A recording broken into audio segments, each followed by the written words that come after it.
Students, इस video में exercise 5.3 का क्वेश्चन 8 का सोल्यूशन आप लोग को मिलने वाला है। तो आइए देखते हैं क्वेश्चन 8 में क्या दिया हुआ है। क्वेश्चन 8 में है find the sum of first 51 terms of an AP whose second and third terms are 14 and 18 respectively. किसी एपी का सेकेंड एंड थर्ड टर्म दिया हुआ है, इतने इंफॉर्मेशन से उस एपी का फर्स्ट 51 टर्म्स का सम फाइंड करना है। ओके, आइए अब हम लोग सॉल्व करते हैं। तो सेकेंड टर्म दिया हुआ है 14, तो यहाँ पर लिखना होगा a2 इक्वल टू 14। अब a2 का एक्सप्रेशन यहाँ पर रखते हैं, तो a2 का एक्सप्रेशन होता है a plus d equal to 14। यहाँ से a निकाल लेते हैं, तो a इक्वल टू हो जाएगा 14 माइनस d।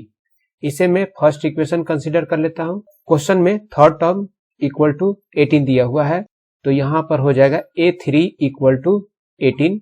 a3 का एक्सप्रेशन होता है a plus 2d equal to 18। हम लोगों ने फर्स्ट इक्वेशन में a equal to 14 minus d निकाले हुए हैं। इस a के प्लेस पर इसी को यूज करना होगा, तो आगे हो जाएगा 14 minus d plus 2d equal to 18। इसके बाद हो जाएगा 14, यहाँ माइनस d है और प्लस 2d है, इन दोनों को सॉल्व करने पर आएगा प्लस d इक्वल टू 18 है, तो यहाँ पर भी इक्वल टू 18 हो गया।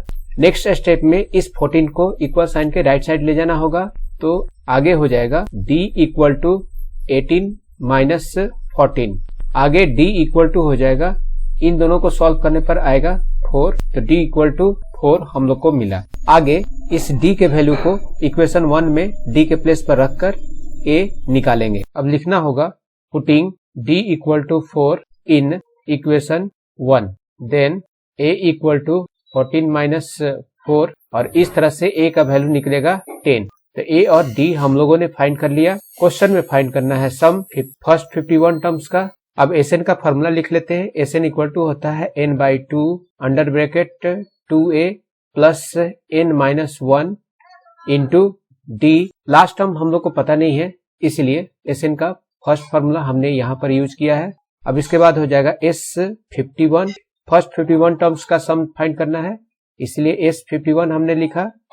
यहाँ n के प्लेस पर देना होगा 51 divided by 2 under bracket 2 into a के प्लेस पर देना होगा 10 प्लस n के प्लेस पर 51 हो जाएगा माइनस 1 इंटू d के प्लेस पर देना होगा 4।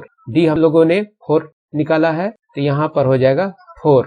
आगे हो जाएगा 51 divided by 2 under bracket 2 into 10 करेंगे 20 मिलेगा, प्लस 51 माइनस 1 50 मिलेगा इंटू 4। इसके बाद हो जाएगा 51 divided by 2 under bracket 20 plus 50 into 4, ये हो जाएगा 200।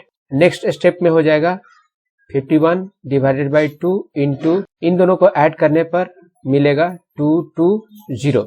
इस 2 से इसको कट करने पर मिलेगा 110। अब इन दोनों को मल्टीप्लाई कर लेते हैं, तो यहाँ पर 110 लिखा हमने और यहाँ पर दिया 51। मल्टीप्लाई करेंगे, 1 से पहले मल्टीप्लाई करेंगे इनको, तो मिलेगा 110। अब 5 से करेंगे, 5 इंटू 0 0 मिलेगा, 5 इंटू 1 5, 5 इंटू 1 5। अब इनको ऐड करने पर देखिए क्या मिलता है, 0 0 1 1 5 1 6 और यहाँ पर हो जाएगा 5। इन दोनों नंबर को मल्टीप्लाई करने पर मिलेगा 5610।